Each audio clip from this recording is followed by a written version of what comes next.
to the, there we go, 174th episode of Guerrilla Radio. We're going a little early today. We actually see some sunlight behind you. I didn't even know there was a window there, or a door. Yep. So, my back patio. Yeah, we are going to talk about Newcastle, and then we'll take a small break, and actually kind of have two shows. That way it's easier to split up on the podcast. So we're going to talk about Newcastle, then we're going to talk about East Chicago, probably in 2 hours-ish. That's what we've been averaging per. But we don't have the third wheel today, so it's just Mike and I. Long time no see. I know, man. We're cracking them out. This is pretty awesome. Eric Spikes, what's going on, man? Eric's in there. Bought a Super Bowl square from me. Picked the numbers. I hope Eric got the winner, man. Yeah, you're gonna have some pretty big competition to the Super Bowl this year with the, or at least the pregame show with the bracket reveal at 4. It's at 4 p.m., 3 p.m. Central. So, just as a reminder, bracket reveal. I'll be right at practice watching Joe. Yes, yeah. We'll know a little bit of what's going on and stuff, and I'm excited to be a part of that again. So, what you did look up? What is the biggest? Or we're gonna have to figure out what the biggest festivals everywhere are now. It's the Farmers Pike Festival of Newcastle, Indiana. Okay, that sounds acres of treasure, my friend.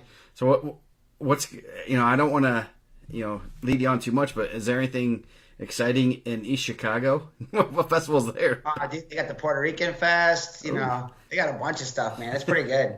Been to Puerto Rican Fest a couple times. Puerto Rican Day, not around that time. They do a good job. Actually, East Chicago has a lot of. It's pretty culturally diverse, so they have a lot of different festivals. Yes. A lot of good food, man. Oh yeah. I'm sure. I don't want to go. I don't want to spoil the surprise. I can give some shout outs to some East Chicago. I'm a little bit more familiar with the East Chicago area and where to go eat over there. But it's pretty much a melting pot. You can get anything you want. Yes, yeah.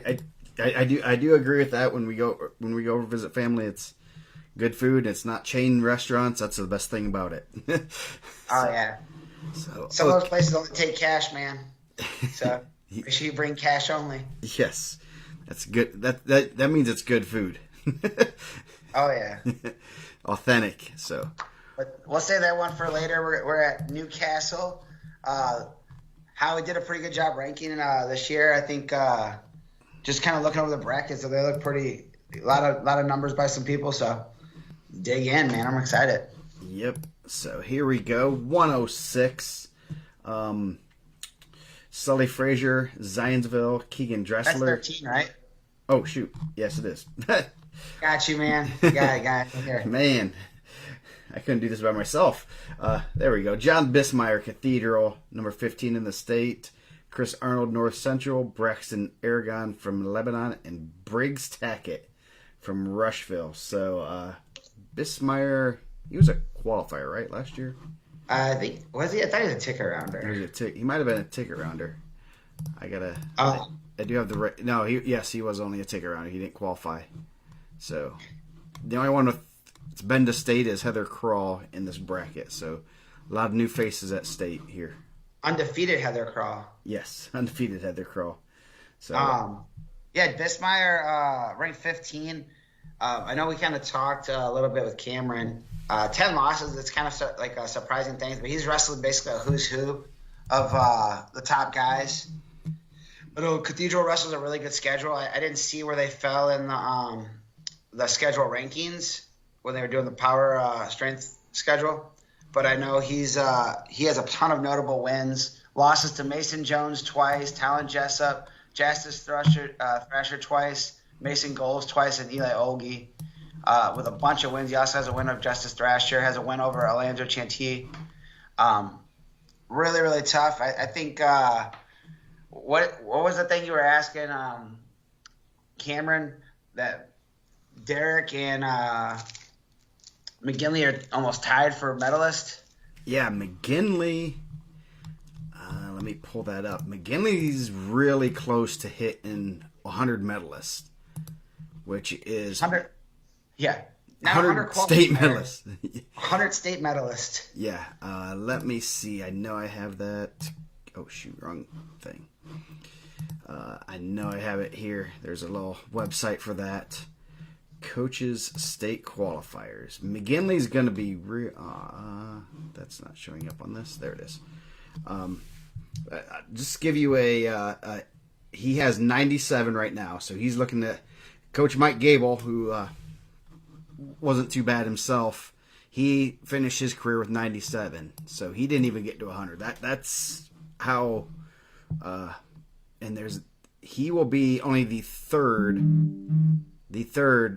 one with over 100 state medalists. The first one is Harold Mumby at 162, and Clifford Myers at 104. And those are guys that are coaching a while back in the Wild Back machine. Right? Yes.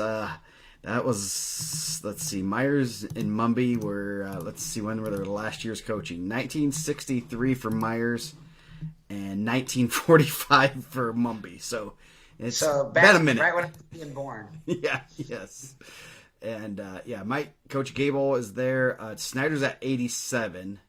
So I'm gonna go on a limb and say he's probably not gonna get it this year, but will be very close next year. I mean, I can see. I mean, he's gonna need 13, so he's gonna need 6 and 3, or 6 and 7, which is pretty tough. But that's not out of the realm with the team that they have this year and coming in next year. So Coach Tante has 71. BJ Ferrote has 67. Greg Schaefer has 61. That's pretty impressive. Yeah, and I think they have we talked about it last night. They have a really young team. I think they're going to keep going, getting better. Yeah, in only 16 years, which that's really impressive. In 16 years, he's at 61 state. And unfortunately, he's kind of overshadowed right now by the other coaches. But, man, that's pretty impressive. Some other ones, Ed Pendowski at 42, Brad Harper 33, Al Smith 41. So there's a nice little website for that. If you go to Coaching State history homepage, history. It's too early to be playing there's a website for that drinking game right now.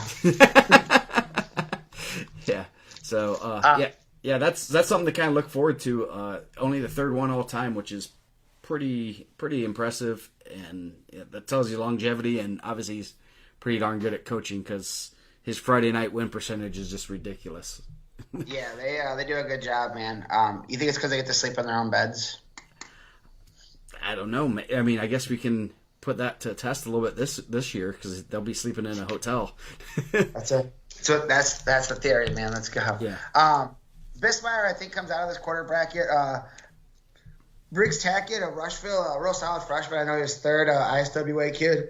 Braxton Argon, real high seed. I think he had a really good Mooresville. I know he was seeded really high. It was kind of the guy they had him ahead of Malone, so that was kind of the one that was some controversy. But he's pretty tough also.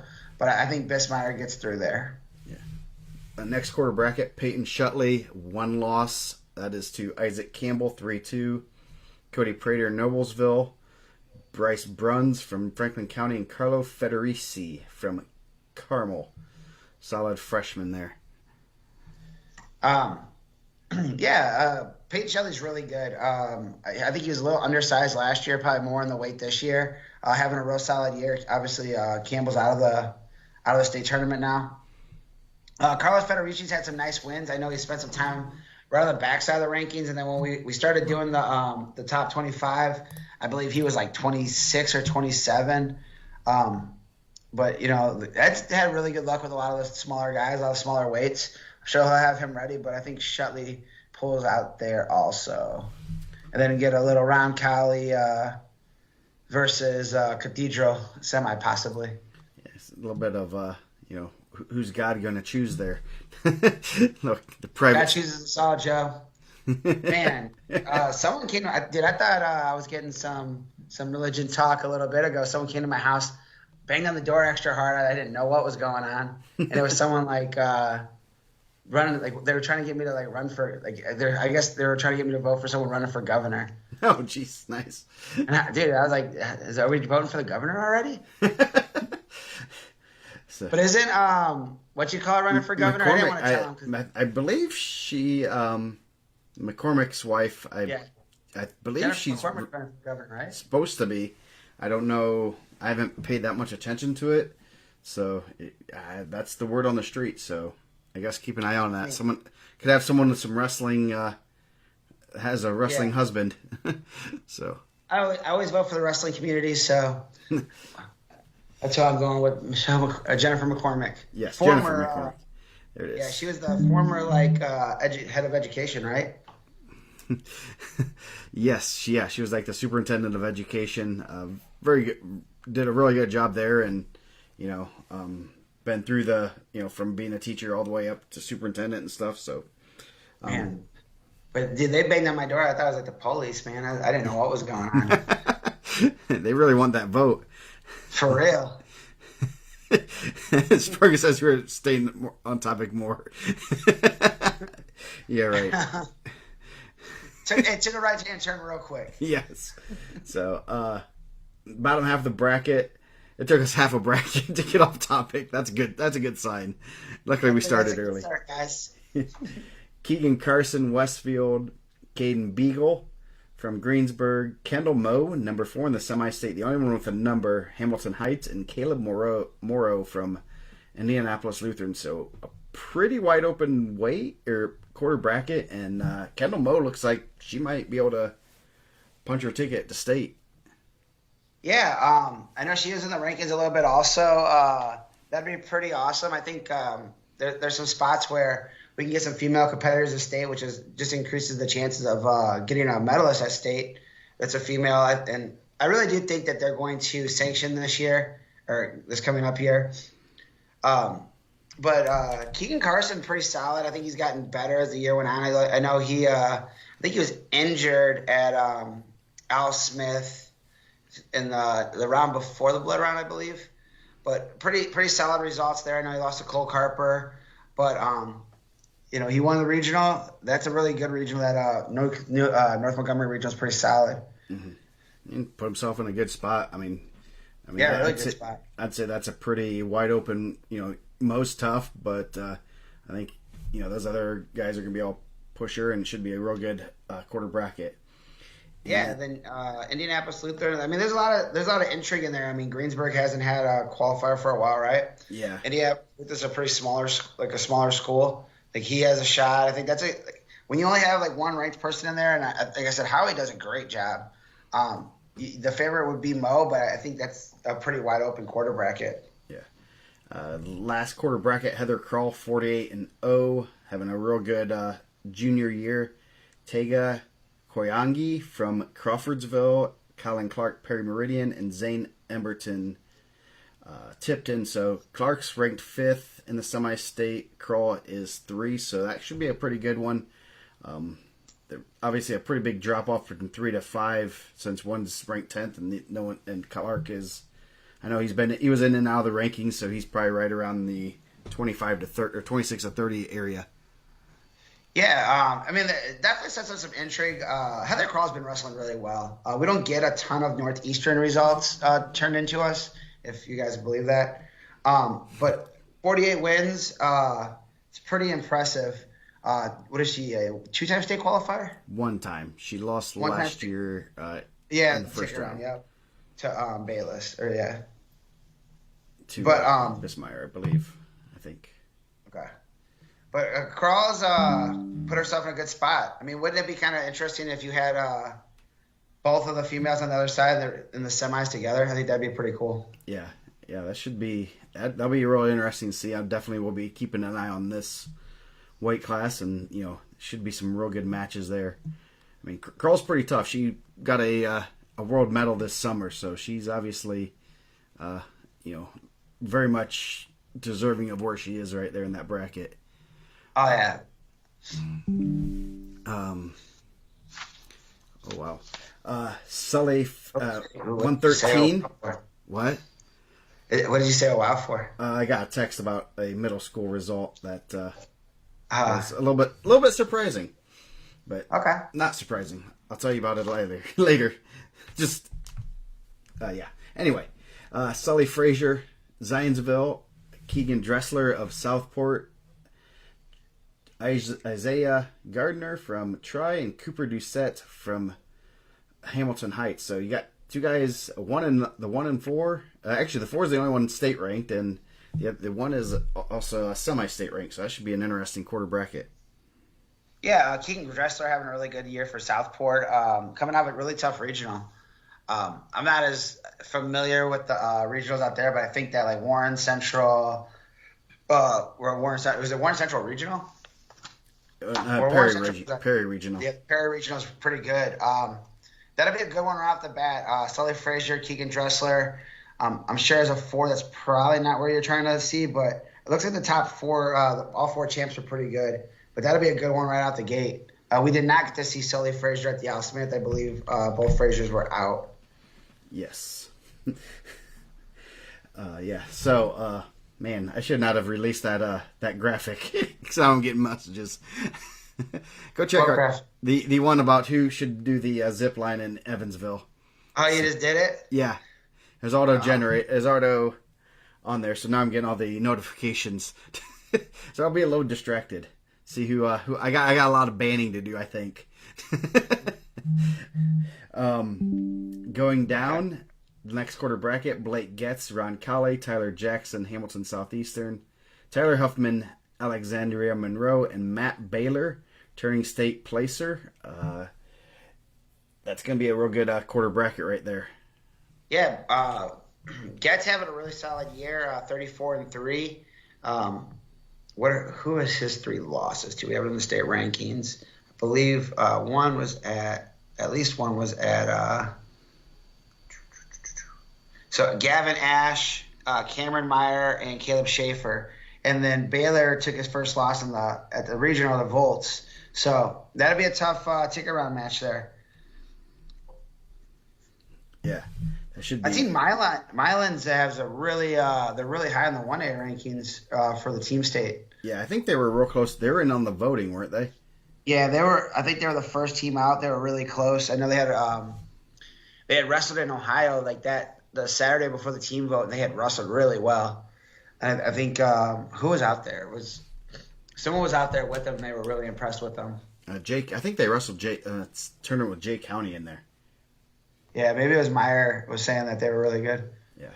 So Brady Volts, Eastern Hancock had a big win over. Obviously had that big win over Baylor last week. That put him.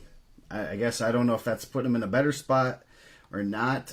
He'll have Nigel Dix of Brebeuf Jesuit, Will Huraski, and then Rai Lian of Parameridian, defending.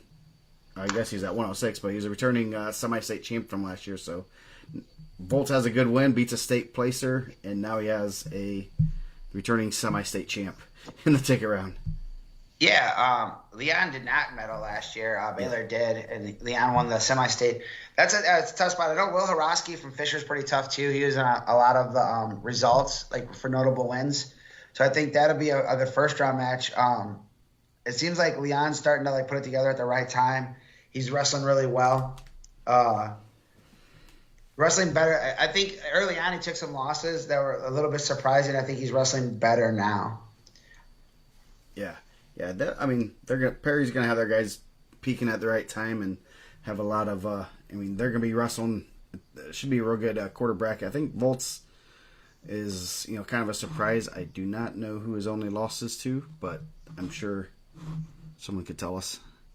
So, I think there was a really nice article on the older Volts, right? He was saying how his brother's wrestling. Yeah, which was really cool. So last quarter bracket got a lot of heat here. Nathan Reyes from Cathedral, Carson Bell, Newcastle. Number 9, Connor Bayless of Mount Vernon, Fortville, and then Tamir Halavai from Carmel. So that should be a really good quarter bracket. Yeah, a couple guys with state experience, right? Three of those guys have been to state before. Reyes has not. Then that first round match, Halevi was a qualifier 2 years ago, correct? Yep. Yeah, he was a qualifier at 106. Yeah, and then Reyes has not qualified yet, per my website. But Bayless was a qualifier last year too. So that'd be a good match. Bayless really tough. Got to see him at Al Smith also. I thought he wrestled really well there. He was third. I know he took a loss to Brady Harper in a pretty good match. He beat Reyes there 7-5 OT in the third and fourth place match. That'd be an interesting tick around if that's that. And like I said, like Ed does a good job with the smaller weights. I think Halevi will be in the mix.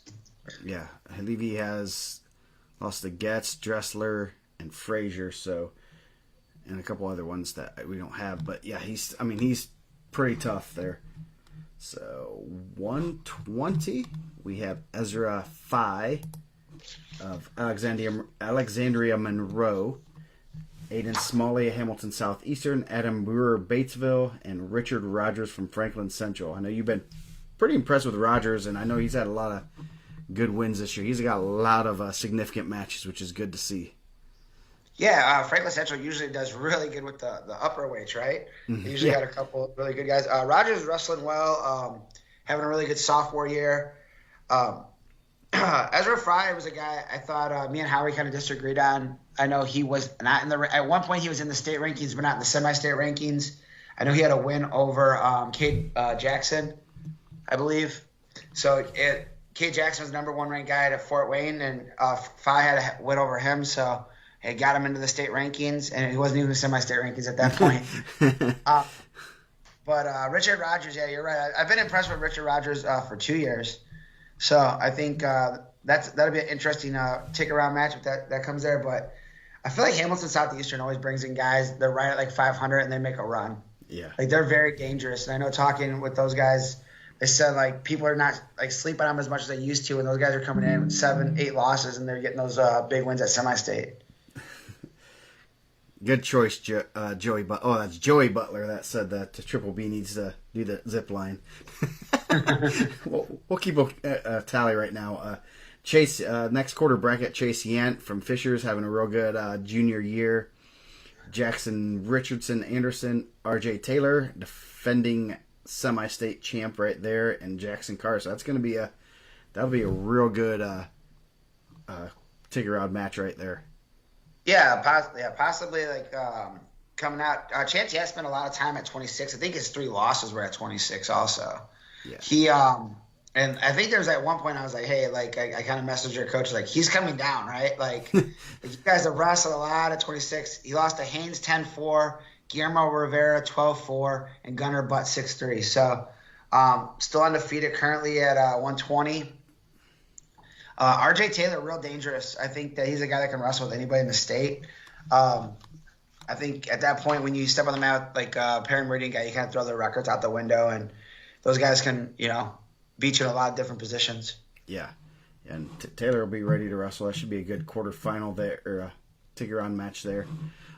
Going down, you got number 8 and 9, Cole Freeze from Franklin County, Jack Richardson, Roncalli, Caden Rogers, Cathedral, and Tommy Frazier from Zionsville. So 3 ranked guys there. And you got Caden Rogers, who his brother made a run to the semifinals his freshman year. So might want to, can't count out a Cathedral kid ever. Yeah, and I know trying to talk with those guys, like he started off wrestling some absolute, like I think his like first 6 losses were just like hammers. And it was like, hey, like, you're doing good. Like you're just wrestling one of the toughest stretches of the season.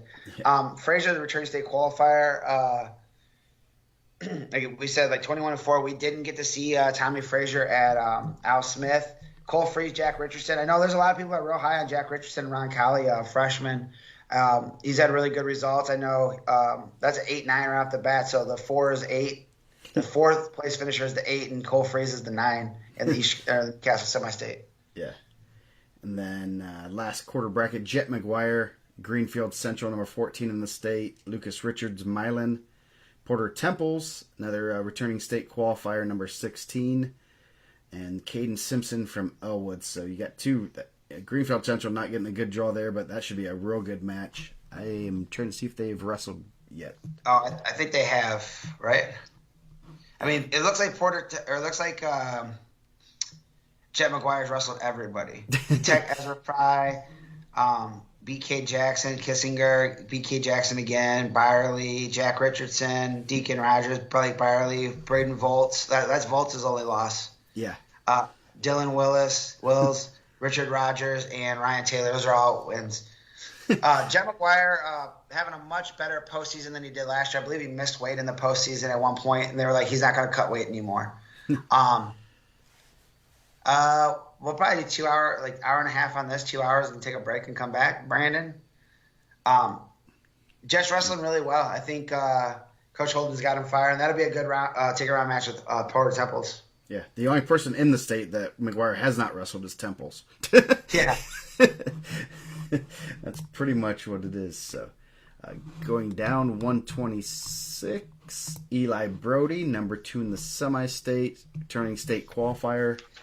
Josh Kazulik from Noblesville, Aiden Rangel from North Vermilion, and Zane Bagley from Eastern Hancock. Zane Bagley's a guy I really like too. I think that he had a lot of good summer results. I know he's had some good wins, 39-5. I know Aiden Rangel took his first loss at the regional, 35-1. I know North Vermilion had a couple guys that had single-digit losses at the regional. But Eli Brody's really good. We've seen him at Al Smith. I think with all 3 of his losses at the Al Smith. Let's see where they are. No. He lost to Hawkins and Brown, then lost to Neil Mosier at their conference. Yeah, pretty good. 3-1 with Don Brown. I know him and Don Brown have kind of gone back and forth. Dom, I think, beat him a couple times last year. Then Brody beat him, I believe, at IPO or something preseason right before the season that got him in the rankings pretty high. And then Don Brown beat him at Al Smith. Yeah, so that should be a good one. Quarter bracket there. Going down, Gavin Bragg, number 1 in the semi-state, returning state qualifier. Jordan Franklin from North Central, Connor Frazier from Centerville, and Carter Nickham from Westfield. Gavin Bragg, returning state qualifier. He was an Al Smith finalist too. That'd be an interesting match. Jordan Franklin of North Central, I think, is a pretty solid sophomore. But Bragg with the state experience, I think, also, I think not only does McGinley do pretty well Friday night, I think he does pretty well the Saturday before state also. Connor Frazier and Carter Nickham, that'll be a good match. Westfield looked like they had a pretty good day last Saturday. Yeah, they did. They qualified quite a few guys. Going down, last half bracket, Colin Troyer, Franklin Central, Quinn Stoffacher from Zionsville, Max Bowers from Pendleton Heights, and then returning state placer Gunnar Butt from New Pal. I feel like Colin Troyer of Franklin County has been in high school forever. He's only a junior, so he'll be in high school for at least another year. But yes. I feel like he's been on the watch list forever. Regional champ. That first round match between Max Beyer and Gunnar Butt would be really good. Beyer's real solid. Looked like he had a really good North Montgomery Super Duel. But Butt coming back with a medal. I think I got Butt coming out of that quarterfinal. Yeah, Butt tech falled him earlier in the year, so that's a good. That would have been at their their conference. So listen, this last quarter bracket is pretty solid. Yeah, yes it is. Nick Anderson, Hamilton Southeastern, Liam Hubbard from South Dearborn, Sean Tankersley from Lawrence North, and then Peter Wynn from Guerin Catholic, who's been to state twice, still looking to be their first medalist, and he's got a tough road here. That should be a really good quarter bracket. Yeah, he's going to have a tough one right off the bat with Sean Tankersley. Sean Tankersley had a real nice win over Aiden Campbell early on. That kind of got him into the rankings. Peter Wynn, real solid wrestler. It'd be nice to see a school get their first medalist. I think that'd be really cool. But that's going to be tough. And Nick Anderson's really good for Hamilton Southeastern. He's wrestling really well this season, 24-5 in his junior year. Hamilton, like I said, Hamilton Southeastern is always really tough. I think they kind of get overlooked in that area. And then they come to semi-state, and then you're like, oh, they're really good. Yeah. So 132.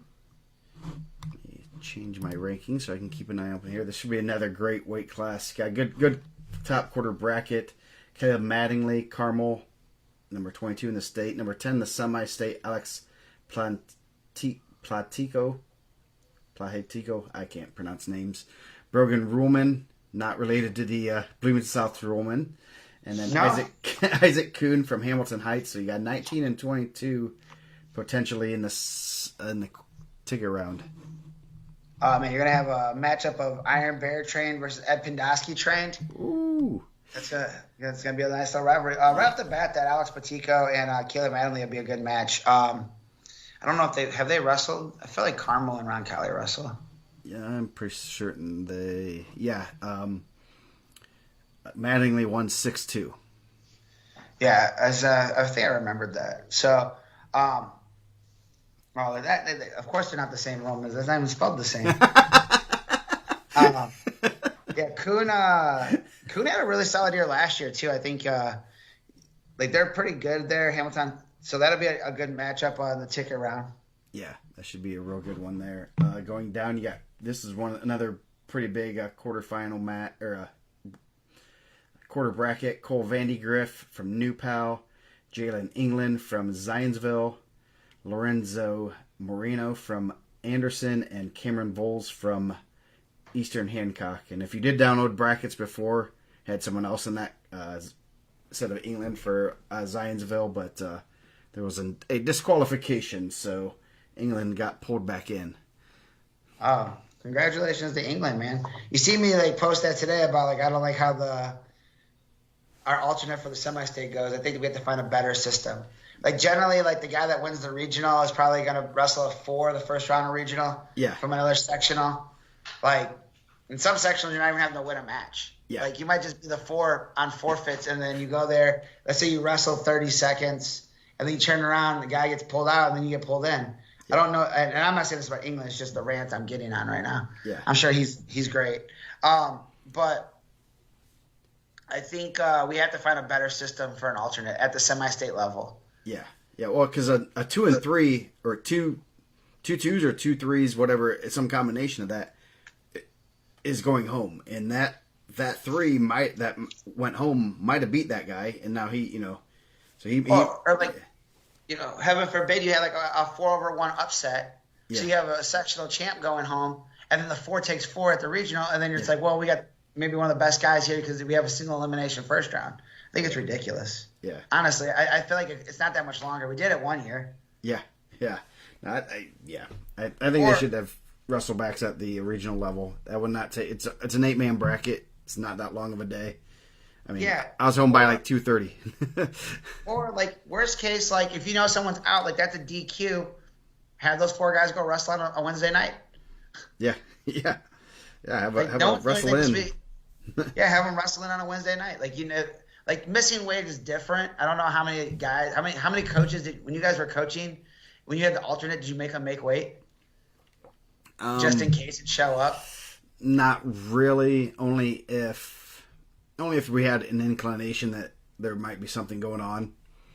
I guess, and only if we knew something was going on, I guess, if there was a possibility of them being pulled back in. I remember one time, and this was a Leo kid, and I think he was a lighter weight, whatever, but he was there, he was on weight, and his coach had him on weight, whatever, and someone missed weight or didn't show up, whatever, and they didn't call him until they'd already called, let's just say he's a 120 pounder or whatever. So after I think they might have had a 26 pounder or something. They knew it sounded like weigh-ins were closed for that weight class. All of a sudden, so his coach, the kid's like, "Can I eat now?" He's like, "Yeah." So then then they called, "Hey, if there's an alternate from the Carroll Regional at 120," and that is you got to be kidding me. And then I'd be so mad. Yeah, it was you got to be. They didn't call it right away, and so they didn't make any announcements or anything. So I think that's the misconception of cutting weight. People are always "Oh man, aren't you so hungry?" It's man, it's not the food that gets you. It's the pound and a half of liquid you're about to drink after you weigh in.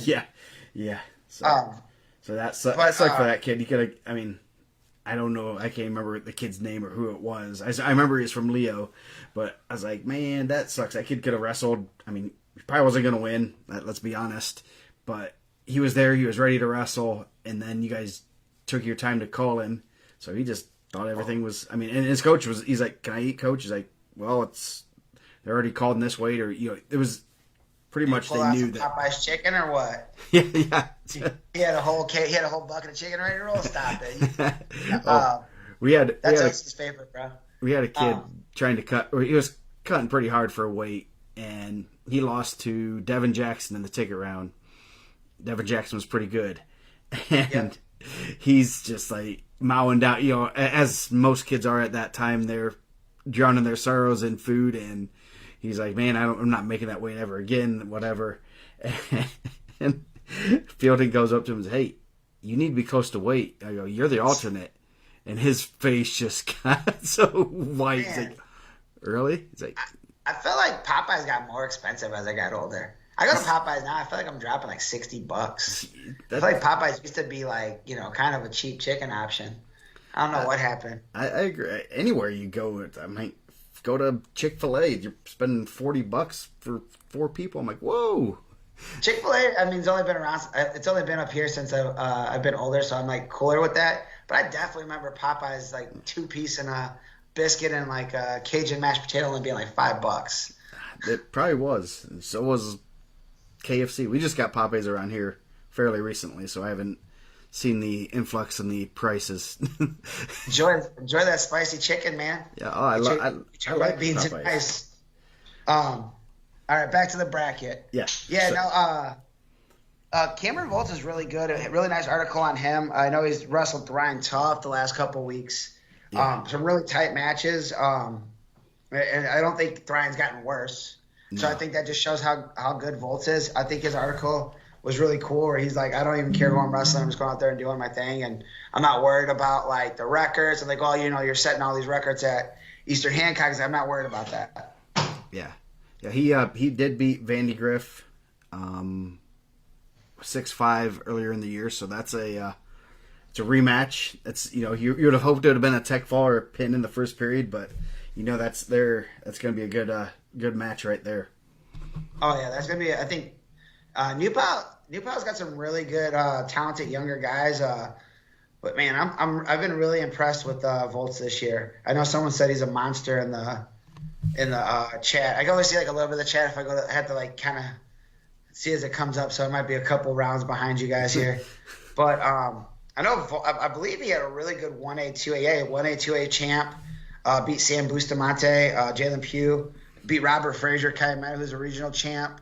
I really like that for guys. And then we talked about getting in the rankings. If you're at a smaller school and you want to be recognized, I definitely went through that 1A, 2A brackets and really picked that apart and really looked at that. I think it's a really cool event, and I hope it continues to grow. I think there was like some scheduling conflicts. I hope they get that ironed out with freshman and sophomore.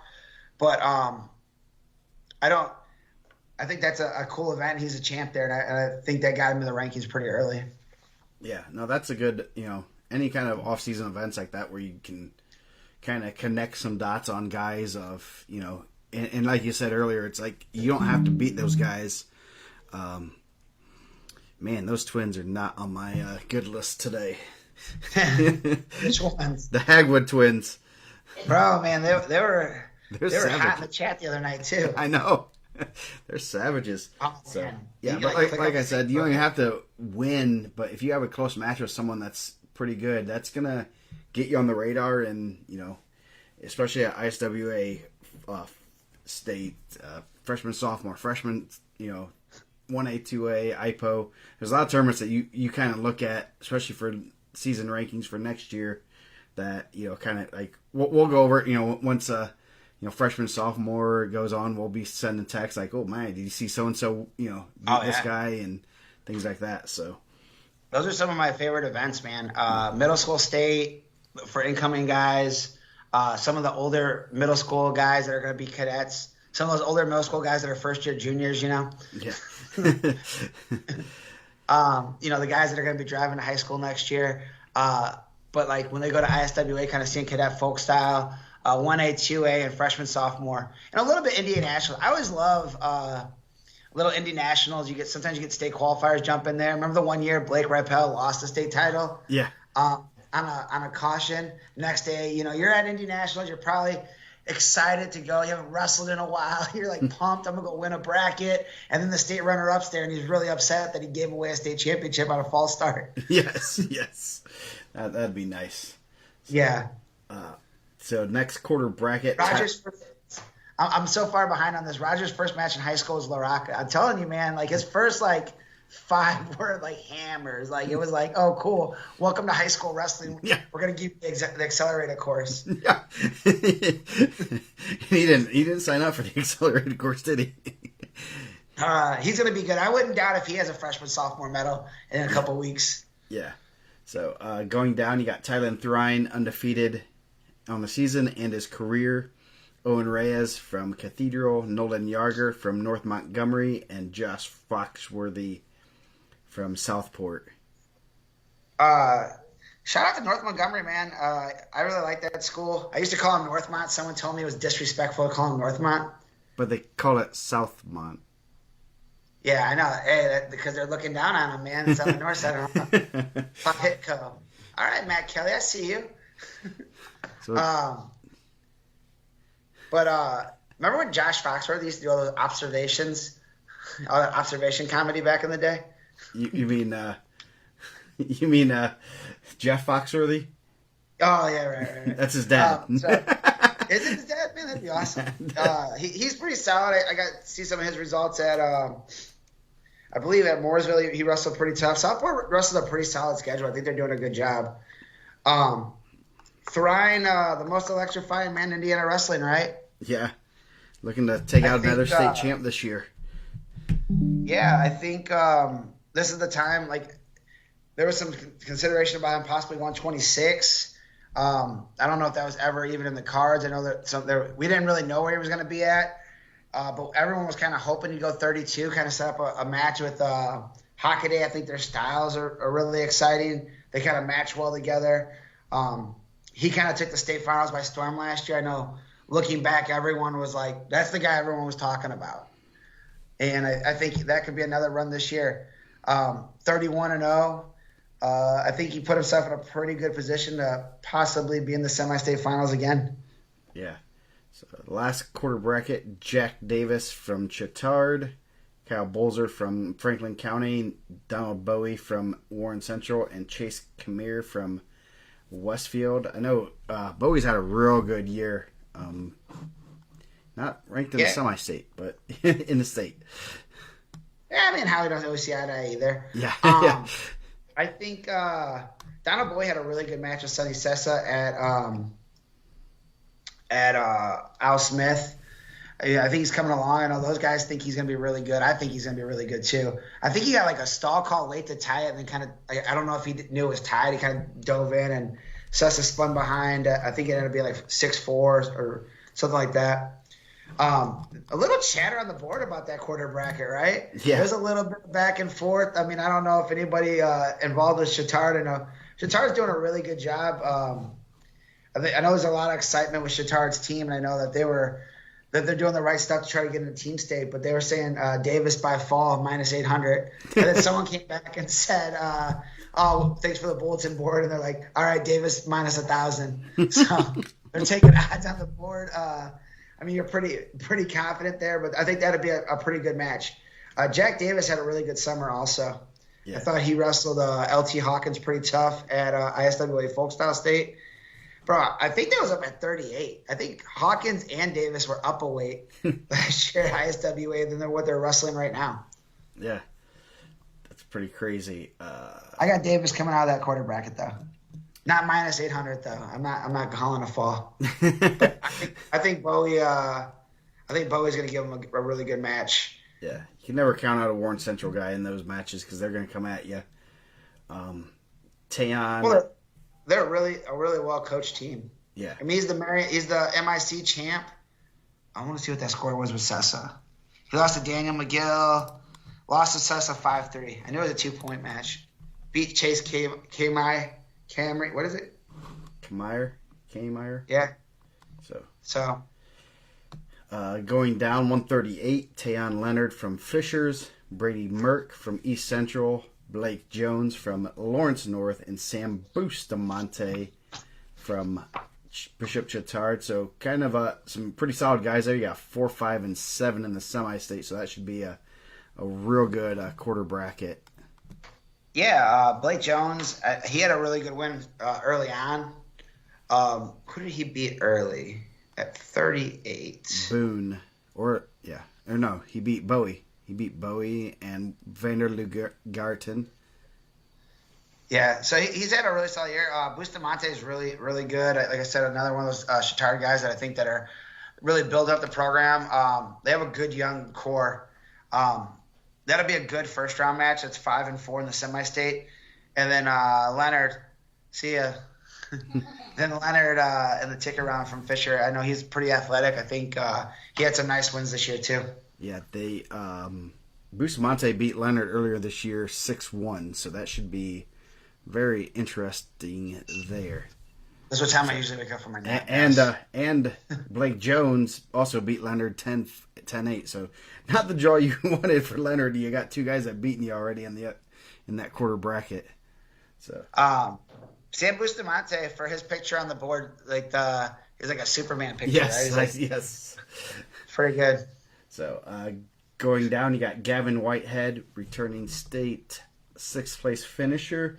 Jake Saez. Tammy's great. They said Tammy made Blake go to Indy Nationals after that caution loss. Yeah. Tammy's awesome. Yeah. Tough love there. Jake Saez from Westfield, Dalen Jones from Providence, Cristo Ray, and Peyton Hornsby. Ooh. 2 and 3 in that's spicy. Yeah, that's a good one. There's a couple of good storylines in this too. Let's dig into this here. Yeah. Gavin Whitehead, pretty good returning state medalist. Jake Saez had a nice Al Smith also. That'll be a solid one, but Gavin Whitehead 31-0. Dylan Jones was not very happy about his semi-state ranking, I believe, early on, and was kind of taking shots at Peyton Hornsby's ranking because I think he was ranked pretty high. And I think there was some comments on social media about how do you rank an incoming freshman higher than a returning semi-state guy. So now they get the – what they always say, man, when people get upset about the rankings, at some point you're going to have to, fix them yourself. So That could be a pretty good match. I think Hornsby's wrestled Whitehead twice this year. I know once at the Spartan Classic and some I think they seeded. I didn't know they seeded it this year. I was like, oh, man, they got the random draw. That sucks. But then they said they would seed it that way. I think that was in the semis. I believe it was a pretty good match. 14-13. 14-13, so they're not afraid to put up points. He also beat them 4-3. So I think that could be a really good ticket round match. But I thought Hornsby was dealing with some injuries. I think he defaulted at sectionals to Kyrell, correct? Yeah, he defaulted at sectional and came back and wrestled last week, it appears. He didn't wrestle too long against Lavelle. Lavelle's pretty darn good. And he's a senior, so he's got 3 state medals. So Hornsby's really tough. Whitehead's really tough.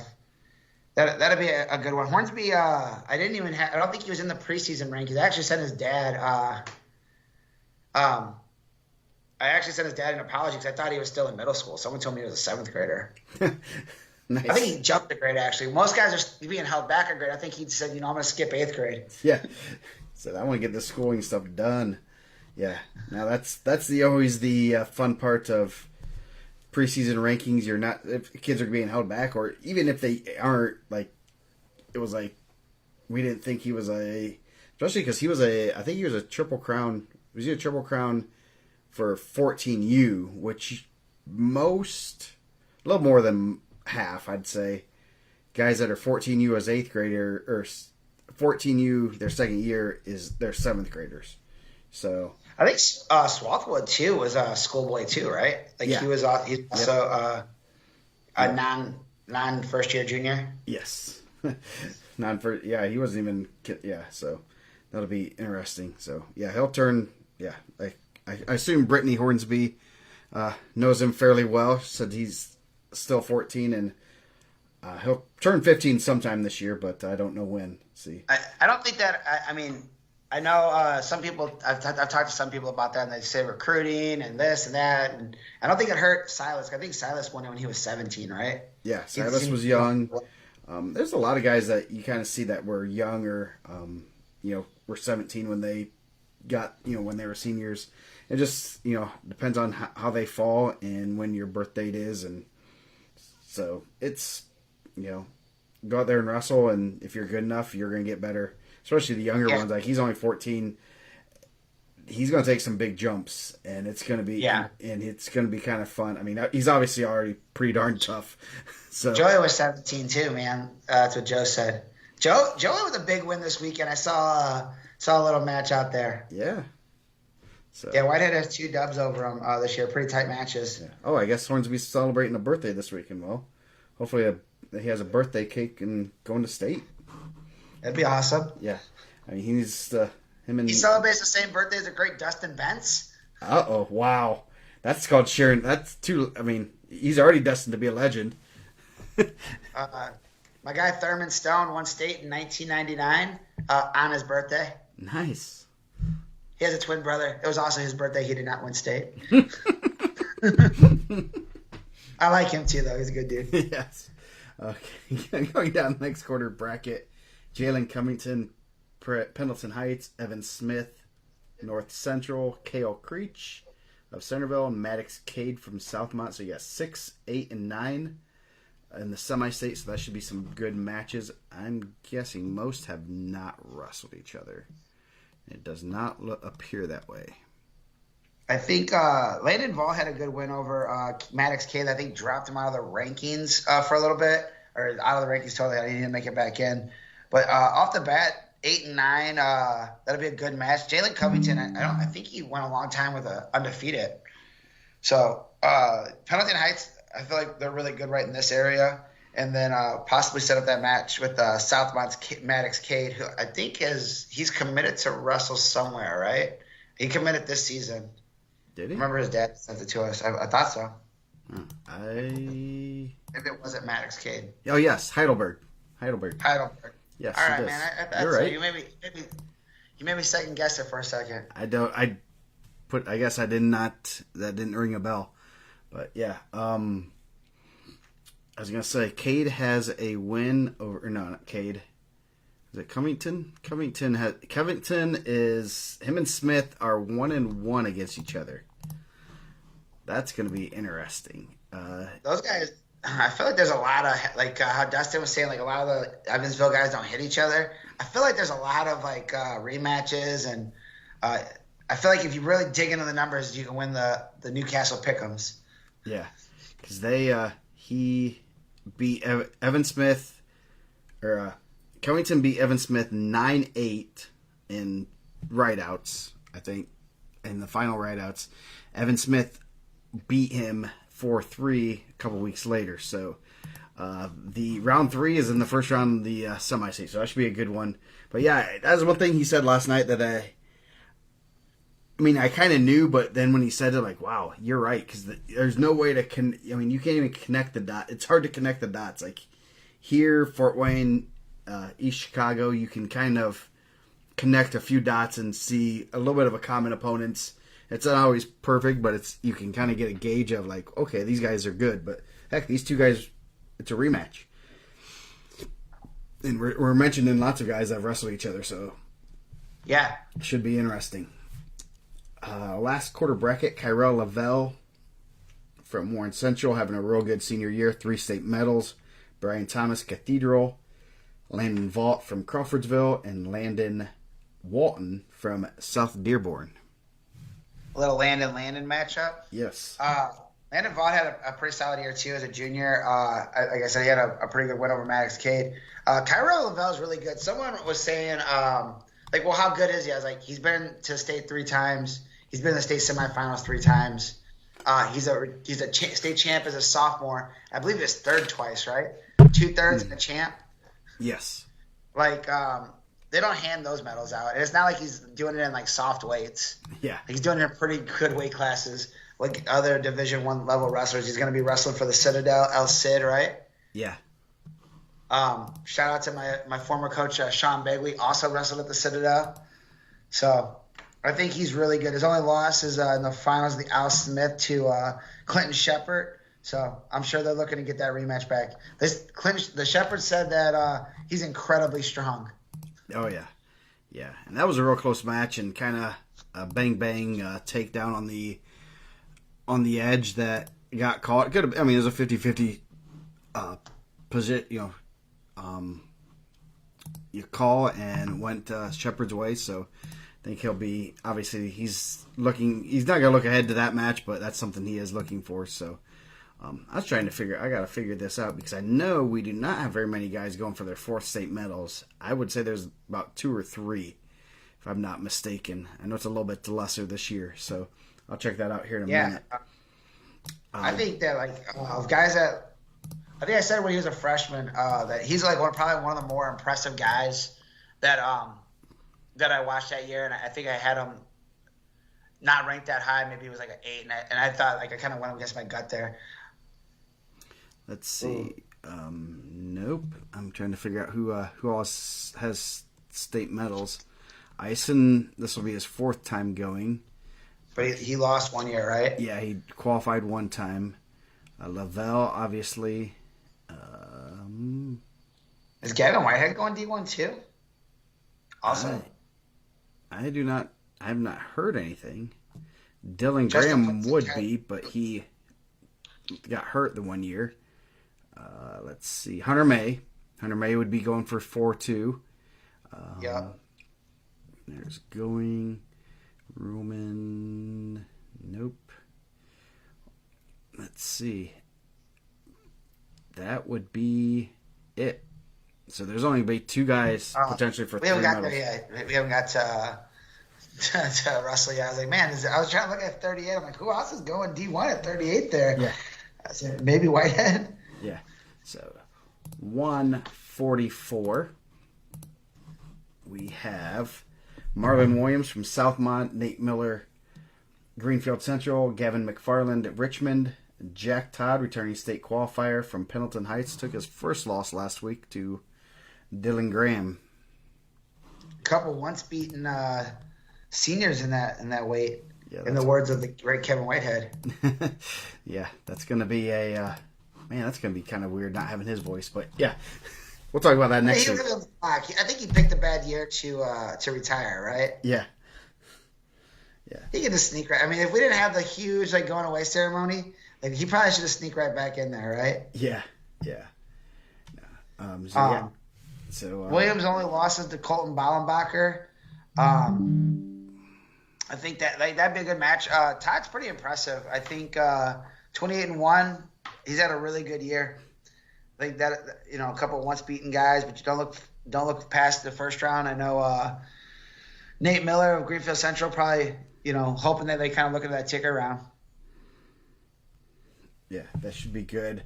Obviously, 2 one-loss guys. You got Christian Arbery, Warren Central, having a real good junior year after being 8th last year. Zach Trainum from Lebanon, Jalen Pugh from Hamilton Heights, and Naiden Houston from East Central. Yeah, I think Pugh's having a solid year, 33-8. That'll be a good first round. Houston, I think there's been a couple Houstons at East Central. That'll be a solid first round match. Arbery likes to get his mat time in. I think at Al Smith he had a bunch of overtime matches. Had some really good matches with escape my mind right now. Who? Courtney. Yeah, Reese Courtney. And a 629. He went overtime with Walker, Courtney. Yeah. He's not getting. He's trying to get that extra overtime in there. Really crazy match in the Al Smith finals with Courtney. But he's able to wrestle with anybody. I think that's a guy that's kind of getting overlooked too. Top 4 guy, and when they're talking about guys that could win, state at 44, I don't even think he's being mentioned. Yeah. And I think with a good weekend, I think he holds position really well. He's pretty confident in his attacks. I know he threw Czar Walker. It was a pretty exciting match. I think he maybe went double unders and threw Czar Walker. And then when he's walking past the announce table, he said, "I knew if I was getting there, I was throwing him." It's confidence, man. In overtime, that's confidence. Yeah. So, yeah, that should be a good quarter bracket. Going down, you got Dylan Graham, Cathedral, Trevor Bruns from Franklin County, Chris Kassler from Hamilton Southeastern, and William May from Roncalli. Another Roncalli Cathedral matchup, man. These guys are out here battling it out. Yeah. Graham been to state 3 times other than the injury year. Got 3 medals, right? Yeah. Well, he has 2 medals, looking for a third, but yes. But that's another one. 9 losses. I think he has some pretty. It's a really good list of guys that he's wrestled that's gave him a loss. I think he's a little bit further down the rankings. Arbery, Courtney, Walker. I'm sure he's tired of wrestling Courtney 3 times already this year. Yeah, so that's I'm sure he's 7. happy not to see Walker and Courtney anymore. Yeah. So I think I like Graham coming out of that one, but like Roncalli has a lot of guys there. I'm sure May's another guy that's pretty solid. They got a lot of young guys coming back too. I'm surprised May's not ranked in the semi-state. Yeah, me too. It's a pretty solid weight class overall if you're looking at the semi-state as far as guys that are there. Going down the last quarter bracket, O'Shea Phillips. Imagine that, a Phillips from Centerville. Gabriel McNamee from Bishop Chatard. Bryce Doss, Newpal, and Hank Fennessy from Zionsville. So you got 3 guys with rankings there. That should be a real good quarter bracket. Seeing if I don't think Doss and Fennessy probably wrestled. They did not. Doss has a medal also. 8th last year at 120, so he's up 24 pounds. Yeah, I mean, tough room, man. That's a really tough room. Like, you had to wrestle off there. You had to battle guys in the state rankings across the board. O'Shea Phillips having a really good senior year, 45-3. I wonder if there's any more Phillips coming in behind him because they've had some Phillips there for a while. Yeah. His 3 losses: Gavin Whitehead 9-8, Tay Curtis and Avery Stanley 6-4. Bryce Doss and Fennessy. I thought Fennessy wrestled really well at the Al Smith. I know he placed. I think Zionsville had 2 placers, right? Yeah. They had Fennessy and Pinola. That'd be a really good first round match. I think we talked about it a little bit before, but jumping that weight, like Doss might have been one of the stronger guys at 120, and then when you come up, 25 pounds, you might not be one of the stronger guys anymore. It takes a little bit to adjust to that weight class. So it looks like he's wrestling stronger as the year goes on. So that first match be pretty good to get to a pretty solid tick-around match. 150. Going down there, you got Braden Tudor, from Lawrenceburg. Braden Getz, number 8 in the state, 3 in the semi-state. He was a qualifier 2 years ago at 113. Talk about moving up in weight. Tyler Lavin, Cathedral, and Jacob Weaver, Rossville. So everyone has a number beside their name, and that's 1, 8, 3, 10. That'll be a good one. I think Getz ended up getting injured, correct? Is that what they said he injury defaulted to 4th? Yes, it appears so, yeah. So hopefully he's able to wrestle. Yeah, I think that's not the time you want to be. You never want to be injured. And any injury that you have right now, for everyone that's watching that's not young, like not old, as soon as you get to like being old, you hit 40, you're like, man, I think I rolled my ankle one time when I was 13. Now it hurts every day. Yeah. So you never want to be injured. But Weaver's wrestling really well. I think that could be a really good possible. I thought Lavin wrestled really well at the Al Smith too. I was really impressed with Lavin. But Weaver possibly Getz, depending on where Getz is at injury wise. Hopefully he's able to give it a go. Yeah, so that should be real good. Lavin's had a good year for Cathedral after he was at Newpal actually. So previously Weaver obviously pretty good. Next quarter bracket: Moses Stevenson from Franklin Central, Zach Gollier from Hagerstown, Jackson Schmidt from Carmel, and Daniel Adams from Bishop Chatard. So Moses the only one with a ranking there. And his name's properly spelled now. We misspelled that early on. Yes. I misspelled it. I think you just transferred it from my misspelling. Yeah, yes. But no, he's having a really good year, really good sophomore. Jackson Smith, I know that was a guy that Ed was telling me early on to keep an eye on, that the more he wrestles. I feel like Ed always gets the guys that are in these middleweights that have been sitting behind guys and they're seniors and they come out and they're at the semi-state, they're at the state finals, they're in the ticket round. So I think he told me to watch that guy, and here he is, and with an opportunity in a pretty good spot there. Next quarter bracket is Carson Fettig from Hamilton Heights, 39-1. His only loss is to Wyatt Davis of Rochester, Graydon Staley from Westfield, Darren Reynolds of Newcastle, and Jesse Franklin from North Central. Franklin, I think he was one of those that we were kind of, where is he? Wasn't he one of those? Yeah. Where in the is he alive? Where is he? And he came out late and having a good year. Yeah, I thought he wrestled really well last year, Jesse Franklin. So he was on the watch list, and then I watching North Central results, and wasn't getting a lot of messages from those guys. But I had MIA next to his name. So some of the guys that we didn't know where they were at, I just put MIA on the ranking.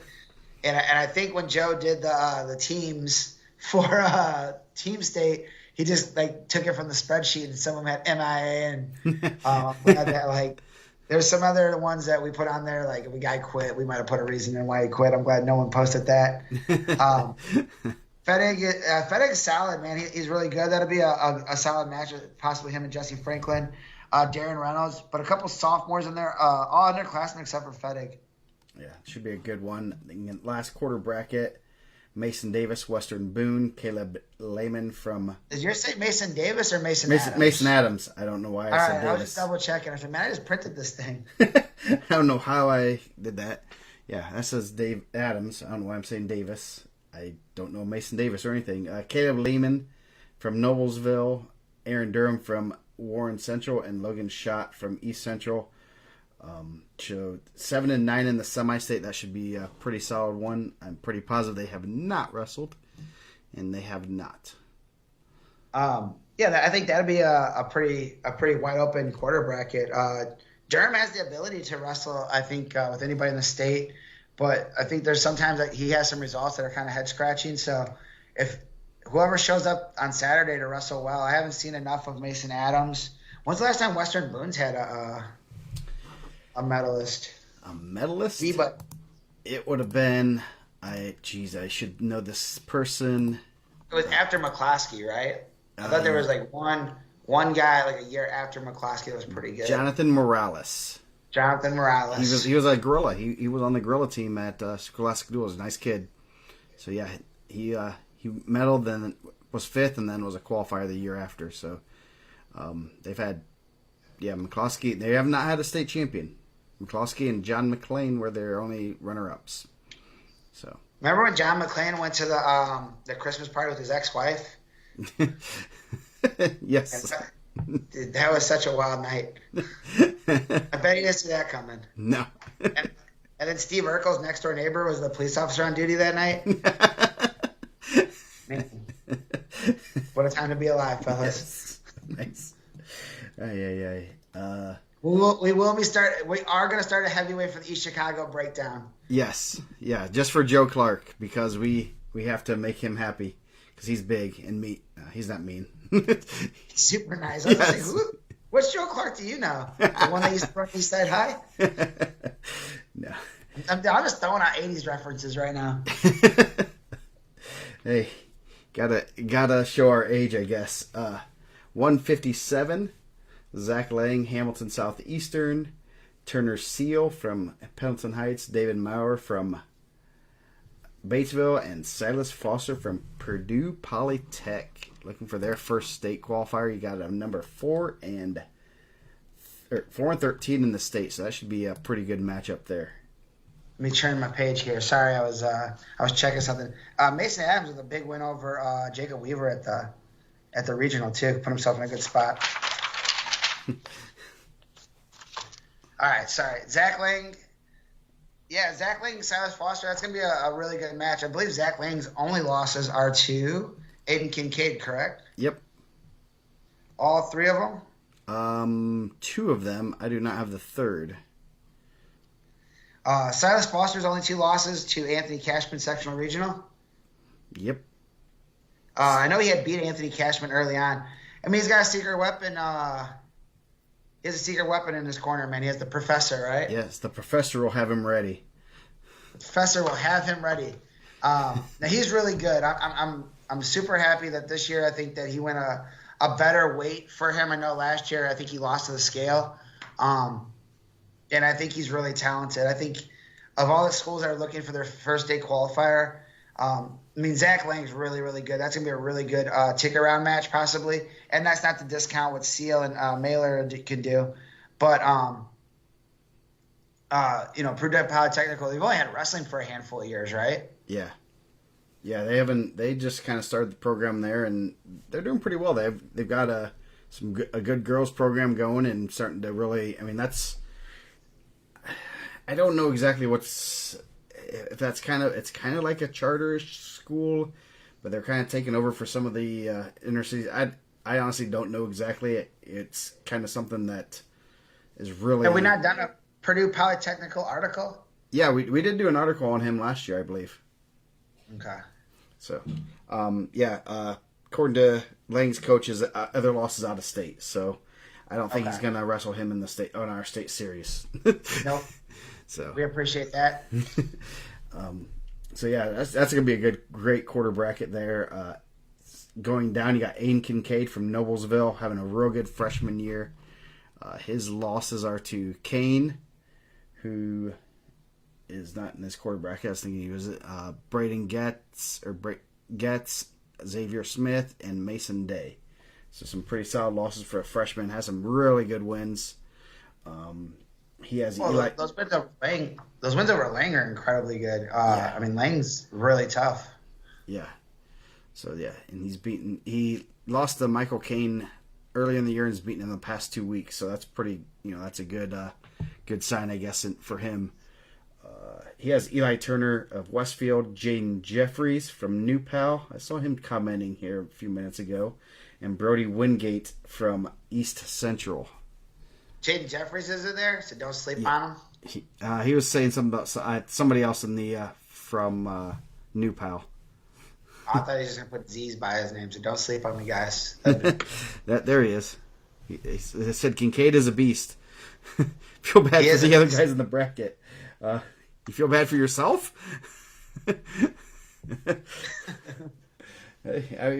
Kincaid's tough freshman.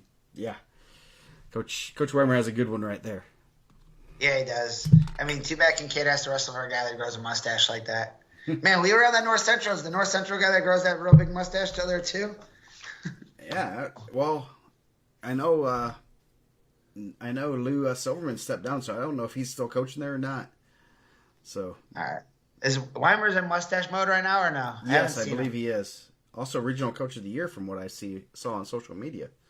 Congratulations, a really good guy, man. He makes wrestling fun. Yeah. I think that's a lost element. Sometimes I think we tend to take it real serious. I know we don't always take it really serious, but a lot of other people take it really serious. So I think Weimer with the mustache. One more week, man. I'm sure his wife loves it. Yes. So I guess that the North Central coach is not coaching.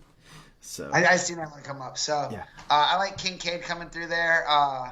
But since my guy Jaden Jeffries is in there and he's telling me how tough he is, but don't sleep on him. Pull off the upset right there.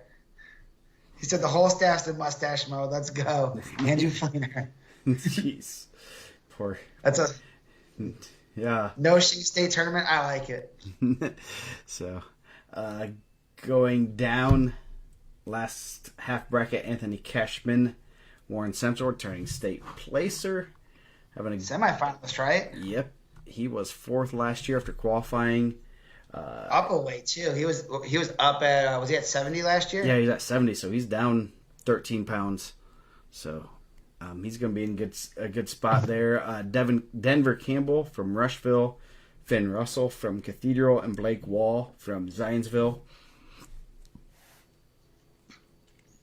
I think Wall's pretty solid. I know he's kind of been in and out of the rankings a little bit. Cashman's really good. I'm a big Anthony Cashman fan. I like his style. I like the way he wrestles. I think he wrestles a little edgy too, which I like. I think those guys that wrestle a little bit tougher, a little bit of mean on him. So I got Cashman punching his ticket. Yeah, Finn Russell's had to. I know Ken I was getting ready to say it. Ken beat me to it, but he's had some good wins this year. Some not good losses. I know it's one of those, you're wrestling Cathedral schedule, so you're going to wrestle some good kids, and he's had you can't overlook him there. Obviously, he's going to have a tough take around if he makes it that far with Cashman. Oh yeah, I think like anytime you got one of the Irish at semi-state, it's really tough. I don't think anyone's ever got a Cathedral kid and be like, great, that's the guy I wanted. Yeah. Going down last quarter bracket, Caleb Wilburn from Milan, Julian Eade from Shelbyville, Yario Ojeda Cortez from Carmel, and Michael Kane from Hamilton Heights. So 3 guys with numbers 11 and 15. I'm guessing no one has wrestled each other, though. Milan 43-2, and that's a pretty good junior year for Caleb Wilburn, regional champ. I know Shelbyville was in the mix they were in the conversation. I think they were a little bit further down the vote for Team State, but I know that they submitted the information. So we kind of looking at their stuff, I thought they wrestled pretty well. Another guy that Coach Ed kind of said, hey, keep an eye on was Ojeda Cortez, and he works really, really hard. Michael Kane, really tough junior, really tough last year. I think he's pretty talented. Yeah, that should be a good quarter bracket there.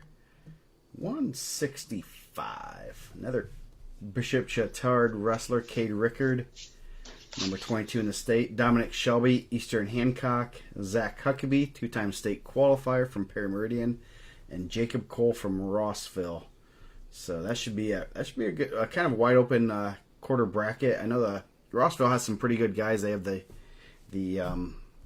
Weavers, and obviously Cole's probably right in the middle there, so he gets beat on by both of them, and that could probably only help him. What if he's the guy that's doing? What if he's beating those guys? Well, then that's even better. Huckabee 2 years ago, unranked, qualified, kind of snuck to the bracket. Last year was in the state rankings, went to state. He's gonna have a tough one. Cade Rickard's pretty good. Is he the one? He's a pretty good rugby player. Did they say that before? Maybe Cameron told us that. Yeah. Sometimes I take what people tell me as straight on the nose, so I'm not sure.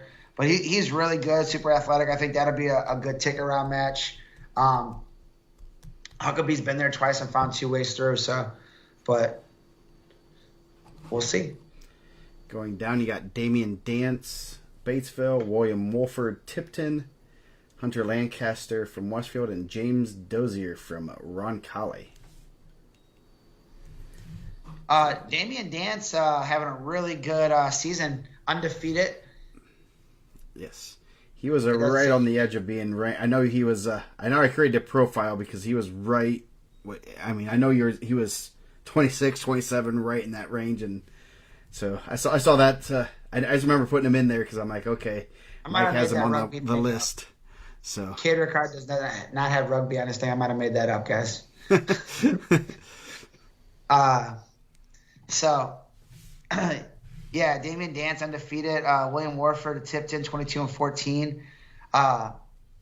Lancaster and Dozer.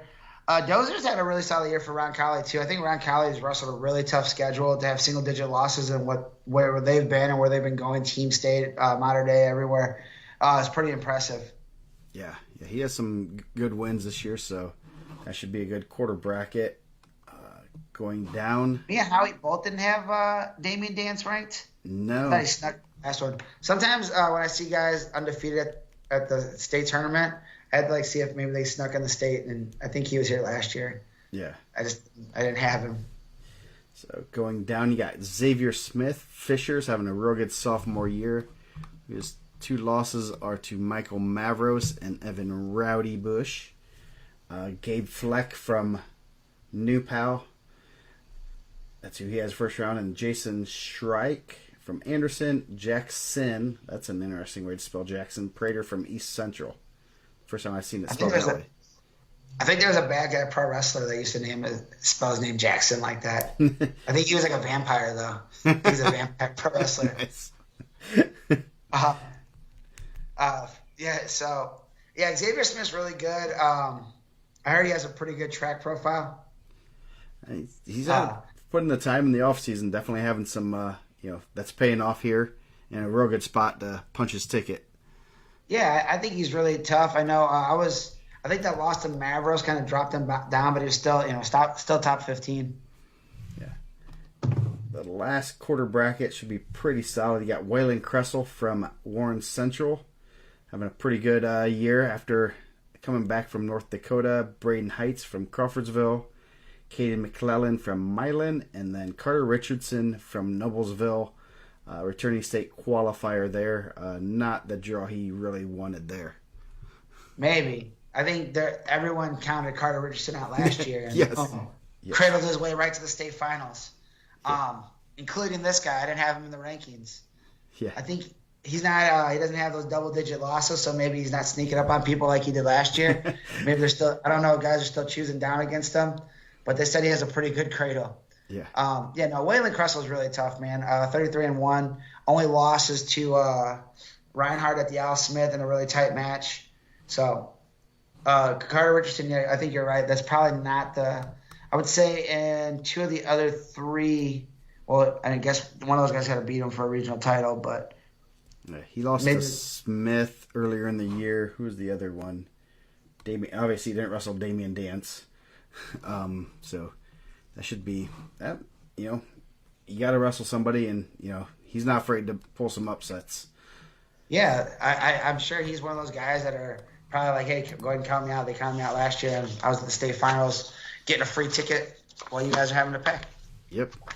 I don't know if he's that kind of kid. I have no clue. I've never met him. I don't know if he's that much of a trash talker. No, I'm sure Weimer probably is the one that talks trash there. Nah. He's always excited. I always love when I get a call from him. So, 175, got Brenton Russell, returning fourth place finisher, only one loss to our guy Chase Leach from G-Town. He has Drake Rohrbacher from Lawrenceburg, Gage Gully, number 25, from Noblesville, and Landon Hicks of Hamilton Southeastern.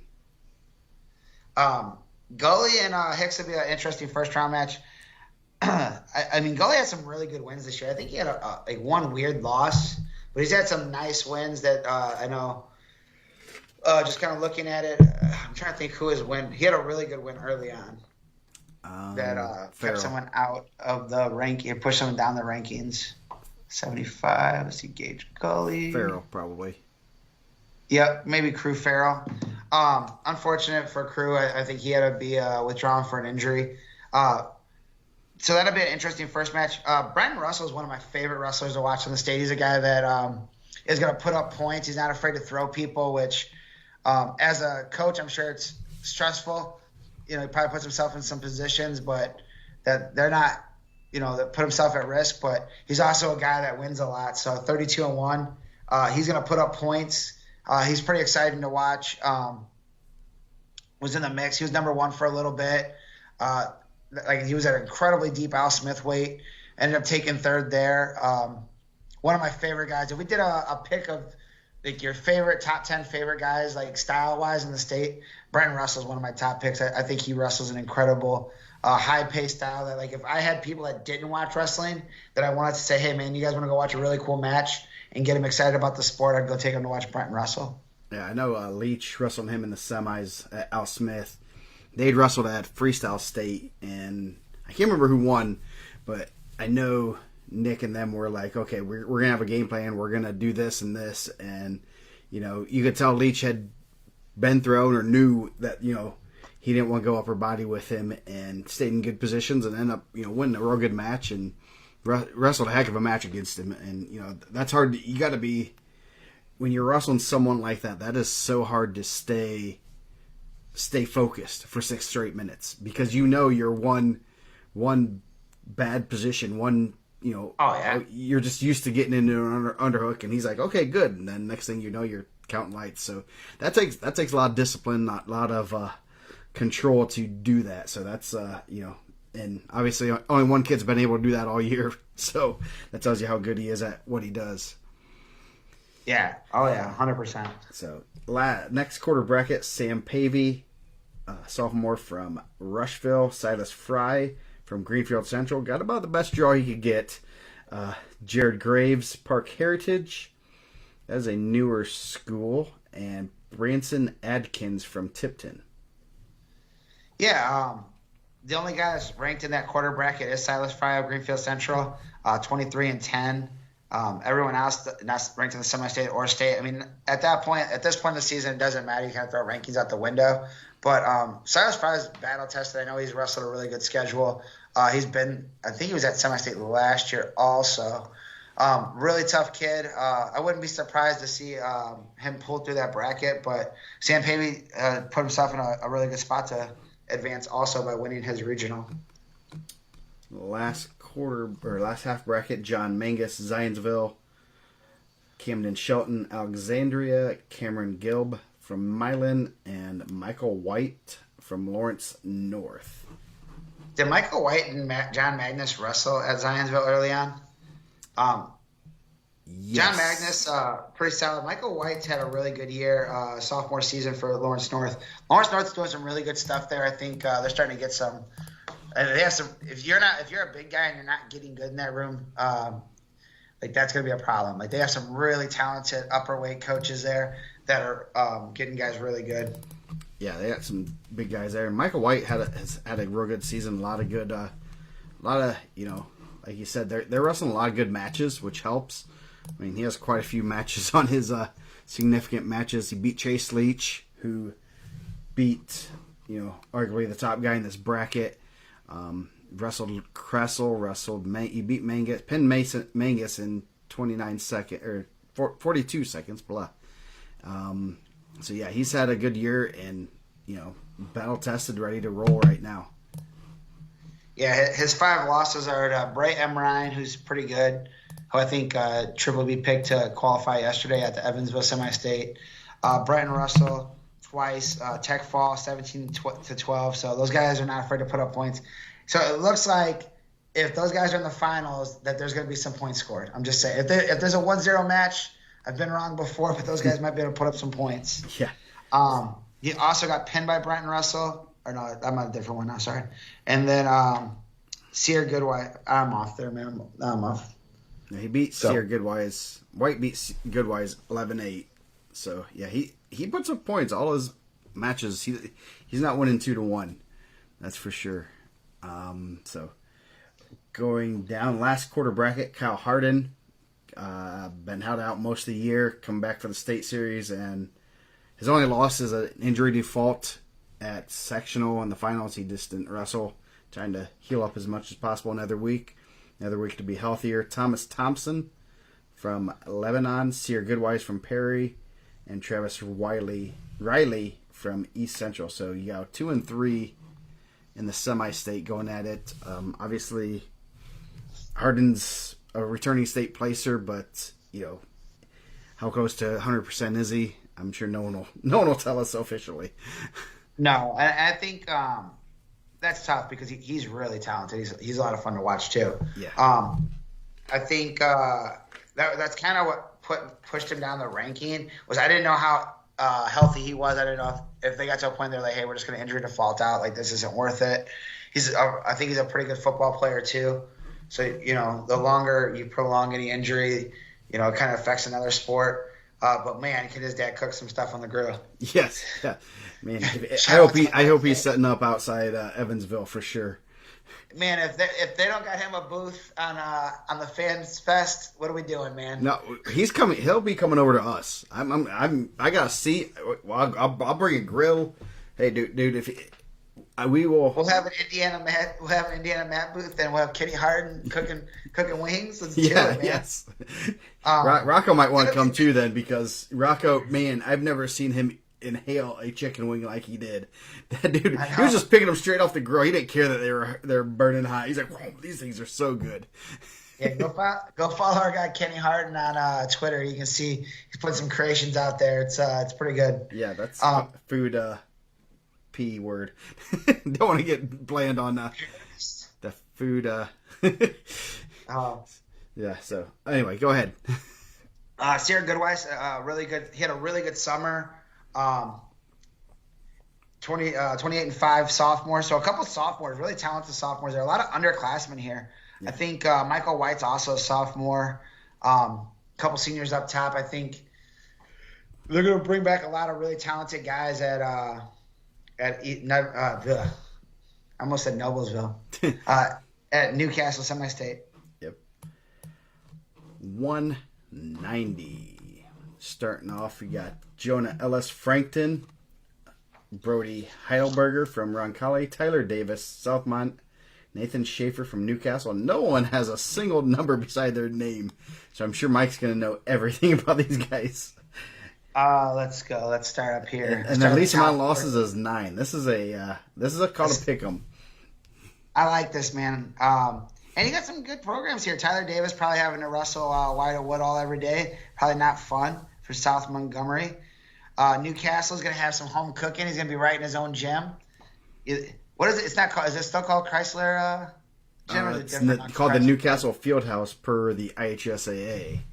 The Newcastle Fieldhouse. So he's going to have his own. You know, he's been on them green mats before. Yes. I'm sure he's going to be excited with an opportunity to go. Like, if you're picking him, this is where you want to be at, right? Yes. Brody Heidelberg, Ron Cali, like we talked about earlier. Man, his brother is a monster, bro. His brother wrestled elementary school state. They wrestled Hobart, Ron Cali in whatever the middle class is. And the kid from Hobart goes out there, and he looks like a normal, 12-year-old heavyweight. And then this giant monster walks out. And I was like, I can't believe they're sending a coach out there to wrestle this kid. And dude, he was huge. So he probably has to wrestle his brother every day, man. And he's an elementary school kid. Yeah. My brother said his dad's a pretty excitable guy. He was going crazy on the mat because they'll pin. I think sealed it for Ron Cali. And Jonah Ellis of Frankton won a regional there, 21-10 junior. So. Regional champ. Pendleton Heights regional is usually pretty solid. So I might pick Heidelberg there. Might start the trend. I mean, he's a pretty big sophomore, 190-pound sophomore too. Yeah, that should be that one's gonna win some pick'ems for some people. I'd love to see. I might have to go through them and see what everyone's picking. I mean, you gotta that's gonna be interesting.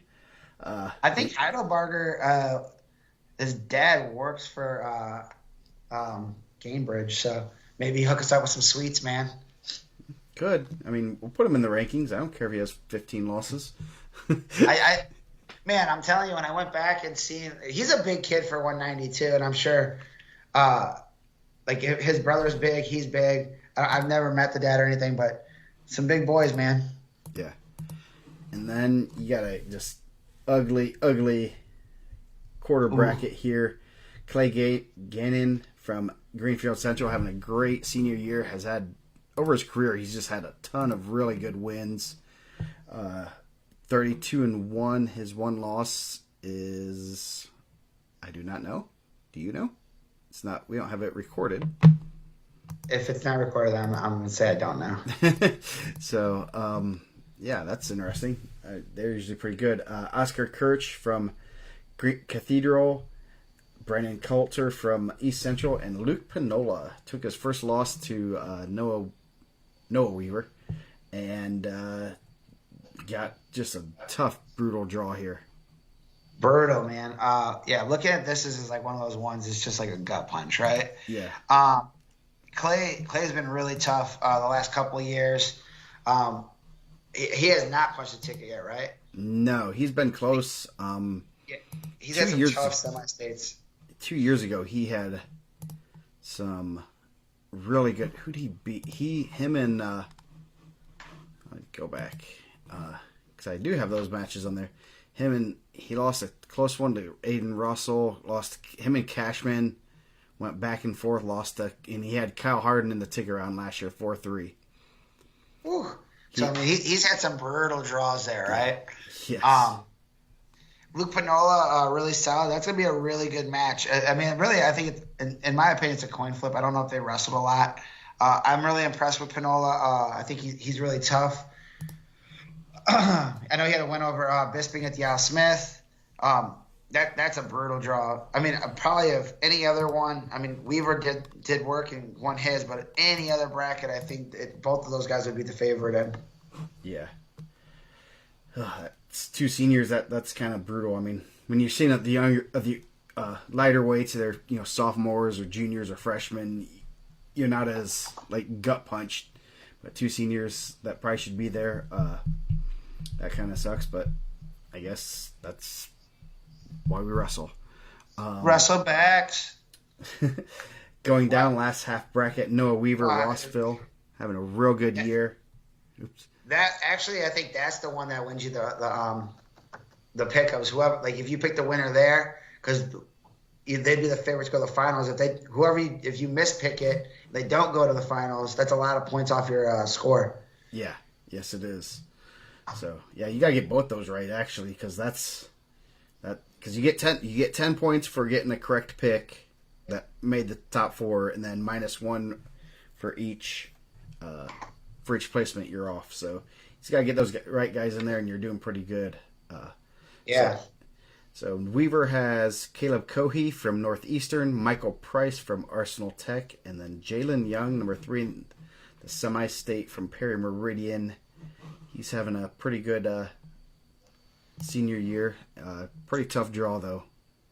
Yeah, that's a tough one because Noah Weaver's wrestling really well. I know Noah Weaver spent a little time in the national rankings. Had some good wins this summer. But, again, like, don't count out Perry Meridian in the ticket round. Yeah. And then going down, you got Beck Boham from Franklin County, Deshaun Tenor from Hamilton Southeastern, and Colin Wetzel from New Pal, and Chris Crank from Pendleton Heights. So Tenor got about the best draw you could, second best draw I guess you could get, and as a 4 there. Yeah, I know that they're pretty high on him at Hamilton Southeastern. That's a guy. That's what? Turnwa. Turnwa. That's his name? Yeah. You put it in there? Yeah, bro. I like that. I know that that's a guy that they've been telling me is pretty tough the last couple of years, and he's in a good spot. I would be willing to bet of a 4. That's probably, and my guy Courtney Duncan is a pretty good coach for Frankton. His daughter's a really good softball player. She's going to Taylor University to play softball. We played them a couple weeks back. But Wetzel, Tenor, that could be a good one.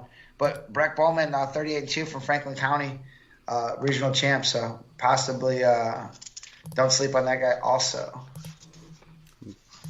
Guessing Gannon got beat by one of the Union County kids, I bet. That's probably who his losses to from earlier in the season. I bet it's from Ryle, Kentucky. Ryle. Anyway, okay, 215. Turning state placer Devin Kendricks, top of the bracket here. He has Kane McLaughlin from Zionsville, Zane Richardson from Milan, and Andrew Choi from Bishop Chatard. So Chatard and Mount Vernon Fortville used to be in the same regional, but now they are opposite, so they get to kind of relinquish that rivalry, I guess. Man, it is windy outside. I hear it whistling, man. Is it windy by you guys too or no? No, I haven't heard anything.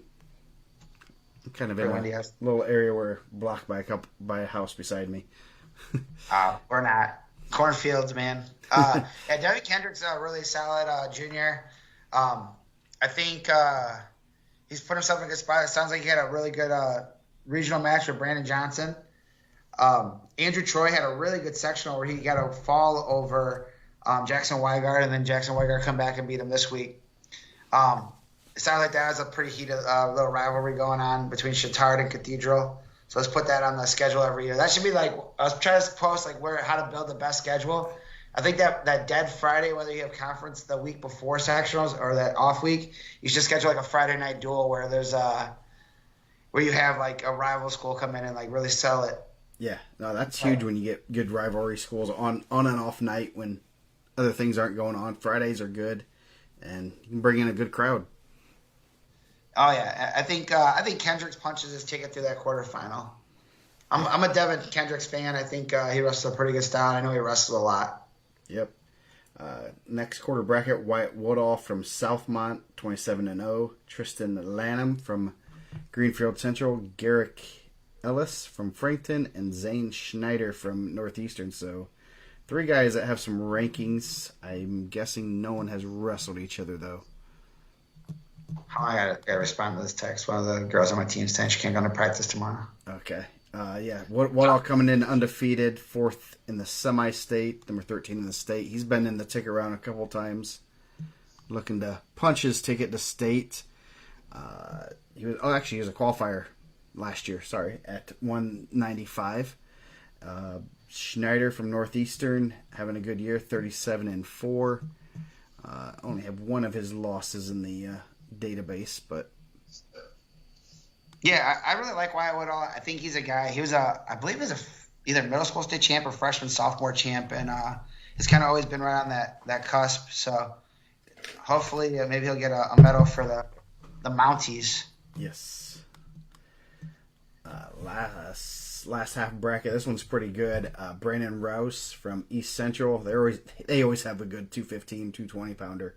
They always have some real good big guys. They have a good football team, so that's not to be, that coincides usually. Eli Libler from Pendleton Heights, number 22. Evan Lawhead from Hamilton Southeastern, and then Brandon Johnson, another returning state placer. Man, that's a pretty tough quarter bracket. I mean, when you have there's not a ton of guys with state rankings in there, but you have 3 guys that are monsters. Brandon Rouse has been in the mix. I know he's had some good wins in his career, 36-2. Lawhead's been really good. I know I believe he was at 190 a little bit. Now he's at 215. They said it's a better adjustment. And then as a runner-up, that's probably – let me look here. Let me double-check before I say anything. That's probably not as a third place, that's probably not the runner-up you want. That's like probably the only runner-up. You're like, let me not get the one that has a medal. You got the one that has a medal, right? Yeah. So that first round match I think that would be pretty good. Like I said, Hamilton Southeastern, I don't think they're sneaking up on people. I think that everyone's pretty aware how good they are. They're real well coached, but Brandon Johnson's pretty tough. Yeah. How would Rouse not be in the semi-state rankings? He beat Schneider and Lawhead. Interesting. So, yeah, that's a pretty good quarter bracket. The next one's just as bias. Yeah. So, last quarter bracket, 215. Jackson Weingart, he has a state medal. Andrew Jones from Batesville. Sean Glass from New Pal having a real good senior year with only 3 losses. And then Aiden Hinchy from North Vermilion. He also only has 3 losses. So not very many losses in this quarter bracket. Oh, not at all. I wonder if Hinchy was one of the undefeated North Vermilion guys to start off. I know they had a handful of guys that are undefeated. I know a couple weeks ago someone said Sean Glass is a dog, and he goes out there and just puts on the line. That'll be pretty good. I think that'll be a good first-round match.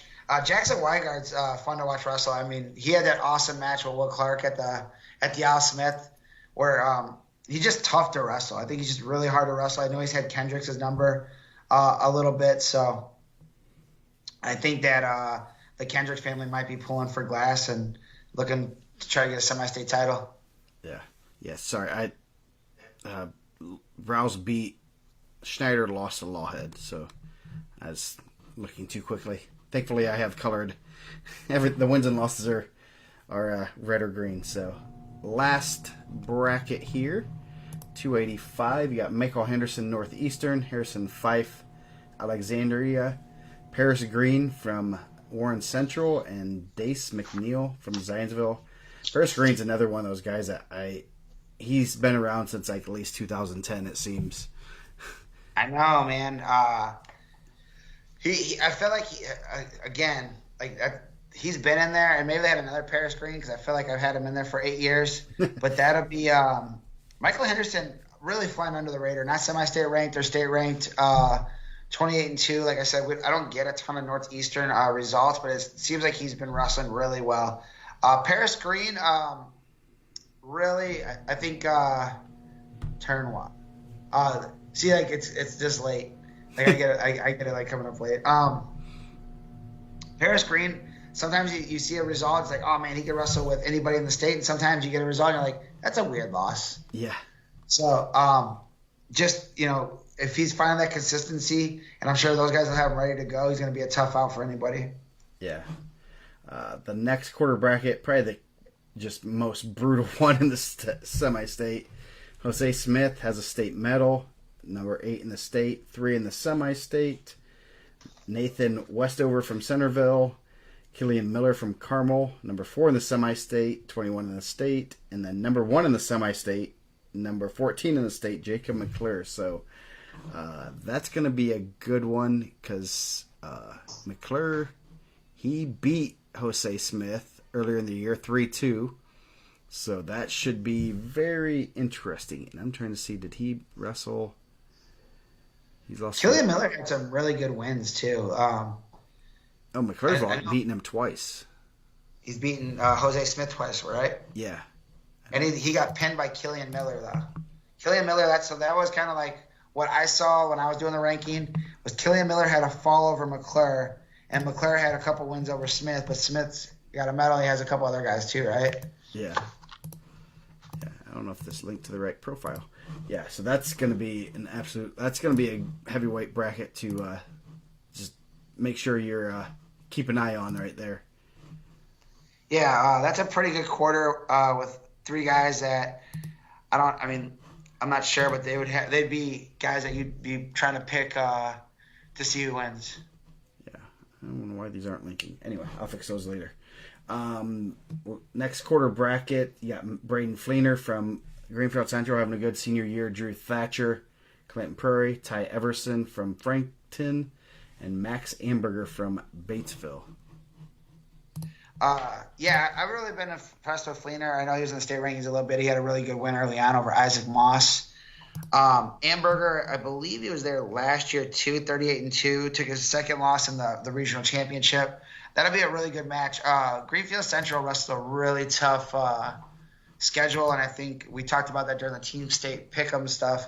Was like, this is why you wrestle that tough schedule. So when you get to the semi-state level, even if you have 7 losses, you're a battle-tested guy.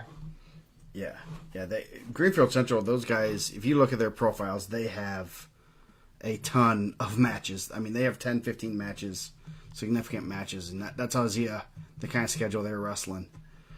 Actually, Fleener might have the least amount, but he still has 1, 2, 3, 4, 5, 6, 7, 8 significant matches. So that's pretty good. Last quarter bracket, Nate Ingalls from Hamilton Southeastern, Jacob Harker from Shelbyville. Then you got 2 guys state ranked, Levi DeGroat, number 25 of Connorsville, and Austin Hastings, returning state qualifier from Noblesville. Yeah, Austin Hastings took a loss to Jose Smith. I don't know if it put him in a better spot, like being the regional champ, but I think Hastings is really tough. That's going to be a really good one. I've been really impressed with Levi DeGroat. Also, he had some really good results, 24-4. And then Ingalls has done his job. Regional champ, put himself in a good spot, 19-6. Also, Hamilton Southeastern wrestles a really tough schedule. I think that's one of those things that when I look at when I'm doing my pick'ems, like it's not always about like who has the least amount of losses. It's like who's wrestling that tougher schedule, who's wrestled those tight matches and found ways to win. And I'm not saying that Jacob Harker hasn't. That's not what I'm saying. I don't want anyone to feel that way. But the teams that that have those 6 or 7 losses that are regional champs, those guys have been out there going. Yeah. So nobody scored a point on him at the Spartan Classic. That's pretty good. That's you can't sleep on. I mean, Ingalls or anyone. You can't really sleep on anyone this level. If you do, you're going to go home a little bit earlier than you want, and we've all seen it every year. It'll happen where a kid's looking forward to another match and kind of thinking, oh, this guy from Shelbyville's kind of a pushover, and next thing you know, they're going home early. And especially at the heavyweight level, you're talking about guys that hold position well, and you can get those rideouts, and it becomes a coin flip. Yep. Yeah. So pretty good semi-state here. I have updated I was going to probably release that tomorrow. The power polls, nothing's really changed as far as where a couple teams have kind of shifted, in the 6 to 10 range, dropping out all the teams or the wrestlers that are out of the tournament for whatever reason. So I'll release those tomorrow. But top tier, it should be a good semi-state. Warren Central, Indianapolis Cathedral, about 12 points separate them based on my projections. So that's gonna be real close. That's one guy not making the semifinals. You're losing the semifinals. Is that from the state rankings or from the semi-state rankings? Semi-state. Nice. So that should be pretty good. I mean, I'm gonna guess that's pretty close, and you never want to count out Cathedral because they've won quite a few semi-states. Yeah, and if you guys see Howie out there, tell him good job. He's done a great job on the rankings all year. Real good dude. Just don't run up on him real fast, He's a little jumpy. Neil, we're not going to be bringing gear to the semi-states. Might bring some to state. I might bring a little bit to state. I don't know. That's next week. We got bigger things to do right now. So we're going to try to have a booth. There'll be Kitty Harden wings. We're going to have gear. We're going to be doing live shows. It's going to be a good time. Yeah. Overall, solid semi-state. I think. What's the over and under on champs? Let's see from the pool. What do they got in the messages in the board here? Oh, what's the over under state champs out of the Newcastle semi-state? Let's see. I'd say there's Thrine, Lavelle, Cressel, Panola, Russell probably in the mix. Russell 1, 2, 3, 4. I mean, I'd even throw Shutley in the mix at 106. So there's 5 guys that I would say. You say the over and under is 4? I'd say 3.5. Man, because no one's like, and you got Weaver in there actually at 92. Man. If we did 4.5, are the guys in the thing taking the over or the under 4.5? I'd say under. Champs? If it's 3.5, that's where I think 3.5 is where you're. 3.5 is the spot. 3.5. We're going over or under. Yeah, because I don't want to say. I like Lavelle's chances. He's lost a real close match there. 90. Yeah, they have two guys out there that can wrestle. Yeah. Cressel lost a close one. There's 3. 3.5. So 4 champs. You taking the over or the under? 3.5. I'm gonna probably say the under, but I don't like that because they get 6. I mean, I can see 6 if they wrestle well. You can't throw out Ryan. Can't throw out Shutley. Is the Newcastle semi-state the most upset that they have to go to Evansville? No, Fort Wayne is. They used to be able to just sleep at home. Yeah. There's not going to be any coach's corner, no Kilroys. Yeah. Can we get a pop-up Kilroys on the I just want some breadsticks. Can we get a pop-up Kilroys right on pop-up Kilroys? That'd be awesome. The Fan Fest. Yeah, so. Well, we're going to take a quick break here. That way all of our friends in East Chicago can get on. We'll probably be about 10 minutes. I'm going to go to the bathroom and then be right back. So look for us to be back for East Chicago, and we'll see you in a few minutes. Appreciate you guys.